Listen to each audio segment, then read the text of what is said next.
अयोध्या की तपस्वी छावनी के पीठाधीश्वर जगत गुरु परमहंस आचार्य जी इस वक्त हमारे साथ में है। परमहंस जी, महाराष्ट्र में जो है अब वो जिहाद की बात होने लगी है। कई धर्मगुरु मुस्लिम जो आए हैं यहाँ पर, उन्होंने समर्थन किया है महाविकास आघाड़ी का। क्या कहेंगे, धर्म के नाम पर वोटों का बंटवारा हो रहा है। देखिए, दुर्भाग्य है कि भारत जो है एक लोकतांत्रिक देश है, लेकिन संविधान के अगेंस्ट जा कर के जिस तरह से फतवा जारी हो रहा है और ये जिस तरह से बातें सामने आ रही हैं, इसको लेकर के मुझे महाराष्ट्र आना पड़ा। देखिए, लोग या तो फतवा देना बंद कर, या तो फतवा छोड़ दें, या तो फिर भारत देश छोड़ दें। भारत में अगर रहना है तो संविधान के दायरे में रहना है, चाहे कोई भी है। दुर्भाग्य है कि भारत का एक जानवर भी देश के प्रति समर्पित है। कुत्ता भी रोटी खाता है तो वो वफादारी मालिक के साथ करता है, लेकिन ऐसे जिहादी हैं कि ये खाएंगे तो भारत की और गाएंगे पड़ोसियों की। और किसी क्या कहें, IMIM का प्रमुख असदुद्दीन ओवैसी आज तक ये भारत माता की जय नहीं बोला, लेकिन बड़े बेशर्मी से जय फिलिस्तीन बोला है। तो इस तरह से तमाम जिहादी जो है जिस तरह से बड़े बेशर्मी से फतवा देती, इनको ये नहीं पता है कि आप अनलीगल हैं, आप किसी के ऊपर दबाव नहीं बना सकते हैं। हर व्यक्ति स्वतंत्र है कि देश का भविष्य अपने हिसाब से वो चुने। लेकिन जिस तरह से आए दिन ये फतवा है, उसको लेकर के मैं आया हूँ और मेरा साफ साफ कहना है, या तो फतवा देना जो है, फतवा छोड़ दीजिए, या तो फिर देश छोड़ दीजिए। दो में एक आपको जो है ऑप्शन चुनना पड़ेगा, और भारत में अब फतवा नहीं चलेगा। ये मेरा सुझाव भी है और चेतावनी भी है। सैयद अली नोमानी जो मुस्लिम धर्मगुरु है, वो पिछले दिनों महाराष्ट्र में थे और उनका एक वीडियो वायरल हो रहा है जिसमें उन्होंने कहा है कि जो भी मुसलमान ने बीजेपी के लिए वोट किया है उसका विरोध किया जाए।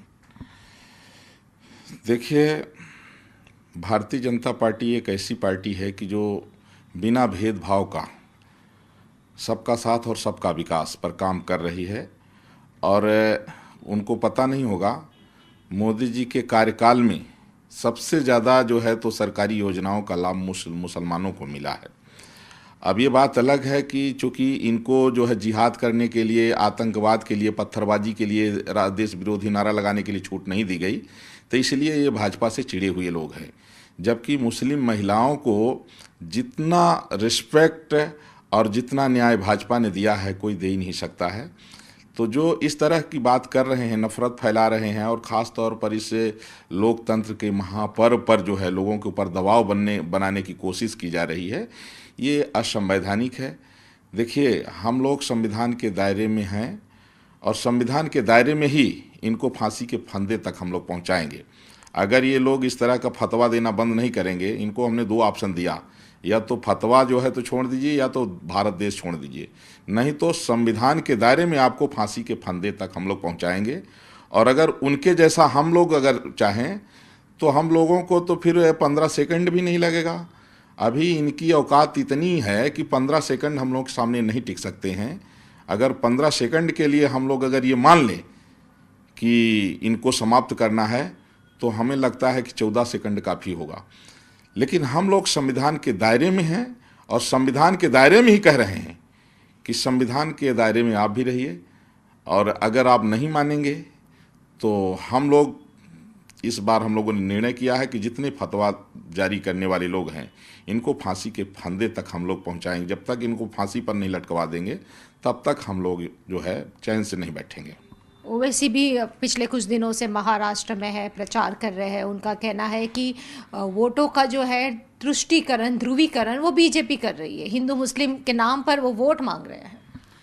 अब भाई, उसका वो अपनी पार्टी का जो जिस नाम से अपनी पार्टी रखा है, IMIM, उसी को समझ ले कि उसने पार्टी जो है क्या समझ करके अपने पार्टी का नामकरण किया है।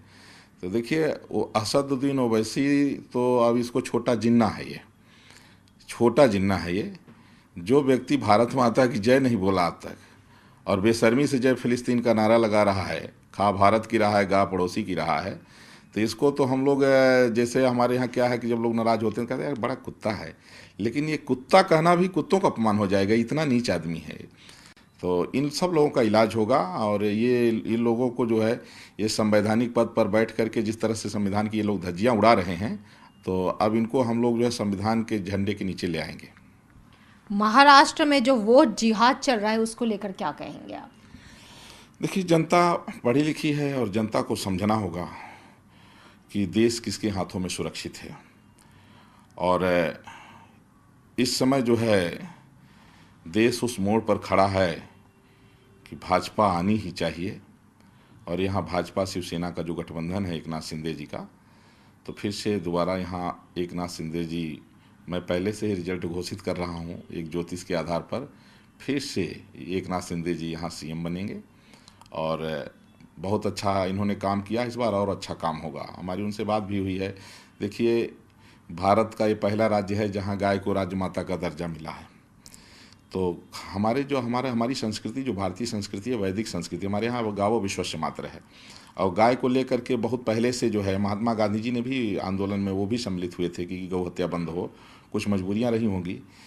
तो 7 नवंबर 1966 को जो है जब इंदिरा ने गोली चलवाया था गोरक्षकों पर, तब से प्रयास किया जा रहा है। लेकिन अब ये शुरुआत हुआ, महाराष्ट्र ने जो है इसका श्री गणेश किया है गाय को राजमाता का दर्जा दे करके।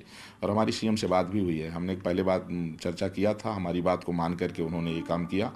और हमने कहा इस बार सरकार बनाने के बाद आप जो है औरंगजेब की कब्र को खुदवा करके हटवाइए यहाँ से। तो छत्रपति शिवाजी महाराज के बेटे छत्रपति संभाजी महाराज को धोखे से औरंगजेब जो है तो बंदी बना लिया और 40 दिन तक तड़पाया और 40 दिन में बोटी बोटी काट के फेंक दिया था। तो उस आतताई आतंकवादी हत्यारे का कहीं नाम निशान नहीं होना चाहिए और महाराष्ट्र से उसकी कब्र बहुत जल्दी हट जाएगी, हमारी बात हो चुकी है। तो इसलिए इस बार का वोट हम जनता से अपील करेंगे कि शिवाजी के नाम पर दें और भाजपा को और शिवसेना गठबंधन जो है उनको जिताइए आप, क्योंकि जिहादी जो है जो देश के प्रति गद्दार हैं। हाँ, अब जैसे उद्धव ठाकरे को लेकर के जो है हिंदू हृदय सम्राट बाला साहेब ठाकरे का अभी तक बयान सोशल मीडिया पर उपलब्ध है। उन्होंने कहा था कि मैं शिवसेना को कभी जो है कांग्रेस नहीं होने दूंगा, नहीं तो लोग क्या कहेंगे, हरामखोर कहेंगे, गद्दार कहेंगे। तो उनकी भाषा में उद्धव ठाकरे तो हरामखोर और गद्दार हो गया।